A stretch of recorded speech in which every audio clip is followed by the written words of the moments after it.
Now, the first batch of the Indian BrahMos supersonic cruise missiles have been delivered to the Philippines. Now, the Philippines is armed with one of the fastest supersonic cruise missiles in the world. Ang Pilipinas ay umakyat na sa pang-34 na ranggo sa pinakamalakas na bansa sa buong mundo. Ito'y ayon sa JFP review na may power index score na 0.4691 at lalo pang lumalakas ang Pilipinas dahil sa mga armas na ibinibigay ng ibang mga bansa.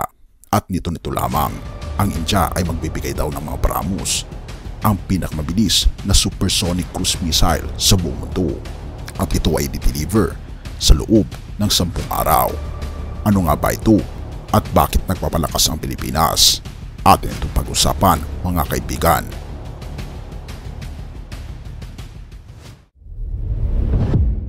Kamakailan lamang ay nababalitaan natin na tumitindi ang tensyon ng Pilipinas at China sa West Philippine Sea at pinangangambahan din na magkakaroon ng World War III dahil sa tensyon sa Taiwan. Nagkaroon na rin ng babala si Putin para sa NATO dahil sa matinding tensyon buhat na nagkaroon ng digmaan sa Ukraine. Atin itong pag-usapan, mga kaibigan. Ang mga sistemang pang-ibabaw nito ay darating sa Pilipinas. Ang supersonic cruise missile na pinakamabilis sa mundo, kasunod na ito i-deliver sa Marso. Ito ang kauna-unahang export order na napakalakas na pangako at ngayon ay nagkakaroon na ang Pilipinas sa kanyang arsenal. Dapat nga bang mag-ingat na ang China? Sa susunod na 10 araw, ang mga ground systems ito ay makakarating sa Pilipinas. Ang mga marines ng bansang ito sa Timog Silangang Asya ay magkakaroon ng 3 battery ng mga missile. Ang halaga ng deal ay $365 billion. At ito ang kauna-unahang uri nito. Isa itong makasaysayan para sa parehong India at Pilipinas. Para sa India, ito ang pinakamalaking foreign export agreement ng Defense Research at Development Organization at para rin sa Pilipinas dahil magkakaroon ito ng makapangyarihan na BrahMastra sa kanyang arsenal. Oo, BrahMastra, isang matindi at mabagsik na armas na binanggit sa mga Hindu scriptures. Ayon sa alamat, ang armas na ito ay may potensyal na sirain ang buong universo. Sa mga aklat at dula, matagal nang pinag-uusapan ang BrahMastra at ang BrahMos ay napakalapit dito. Tingnan lang natin ang kaya ng missile na ito. Maaari itong lumipad ng halos 3 beses ang bilis ng tunog kaya't halos imposible ito maabutan. Mayroon itong reach na 300 hanggang 500 kilometers na mas malayo kaysa karamihan sa mga cruise missile. Ang isang buong pwersang preemptive nuclear strike ay maaaring pabagsikin ang kakayahan ng kalaban. Ang BrahMos ay may iba't ibang anyo. Maaring ito ay ship-based, land-based, air-launched at submarine-based. Noong nagdaang buwan lamang, tinadyakan ng water cannon ng Chinese Coast Guard ang isang bangka ng Pilipinas.